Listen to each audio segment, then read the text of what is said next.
Good day, I'm Lorraine Mendez and this is your JIS News for Tuesday, November 21.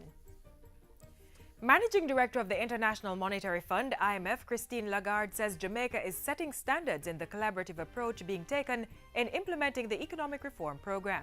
I have never seen a program that is inclusive in the way in which you reach out to civil society in the way you do. And the various committees that have all along accompanied the programs are critical to actually understand, negotiate, endorse, and eventually implement at the end of the day what you're committed to do. These include generating higher levels of sustainable economic growth and further debt reduction. I hope that continues and that this communication, this consultative process that you have used so far will continue throughout the years to come, and particularly throughout the process that you are starting now on the public sector.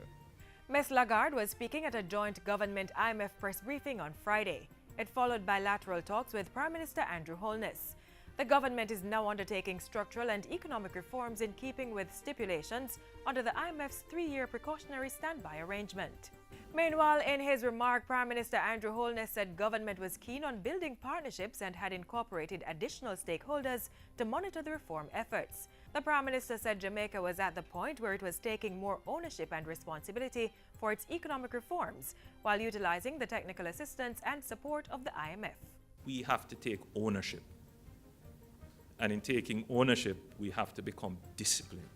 Disciplined in our fiscal affairs, disciplined in our monetary affairs, and certainly we have to evolve a culture of economic growth and creating jobs for our people, and we have to take an optimistic view of the future that we will bring prosperity to our people.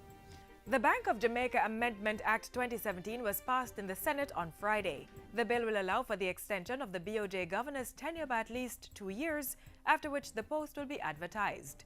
The Governor General in Council will then appoint a new central bank governor to serve for a period not less than 7 years. Current Governor Brian Winter, whose contract expires soon, was first appointed in 2009. In piloting the bill, National Security State Minister Senator Pernell Charles Jr. said it was important to extend the current governor's leadership of the central bank to continue crucial reforms that are being undertaken at the institution. There is an intensive program in place to allow for finalization of these reforms over the next 2 to 3 years. Completion of the reforms will require considerable work and full engagement of the leadership of the bank and its stakeholders. Senator Charles says Mr. Winter has the confidence of the government and the financial sector, as well as the wider public and external partners, in his role to establish a fiscal rules regime, modernize the foreign exchange market, and stabilize the rate of inflation, among other pivotal targets.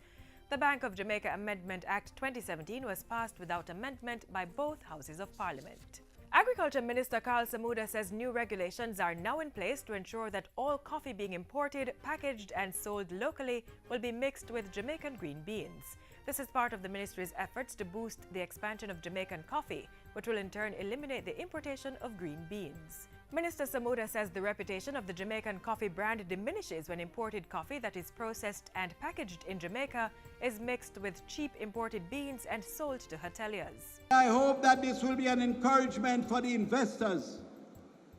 The same investors who are investing in Blue Mountain Coffee to invest in High Mountain Coffee and use that to blend with the Blue Mountain so that we will have a totally Jamaican coffee brand.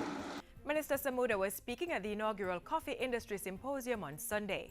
The Agriculture Minister is urging persons to comply with the new regulations, warning that those found in breach will incur hefty fines or imprisonment. Health Minister Dr. Christopher Tufton is calling for Jamaicans to practice responsible sexual behavior in order to prevent new infections of the human immunodeficiency virus, HIV. Dr. Tufton made the call at the recent media launch of World AIDS Day 2017. He said currently Jamaica had an estimated 29,000 persons living with HIV, representing 1.6% of the adult population. Of this number, 85% have been diagnosed.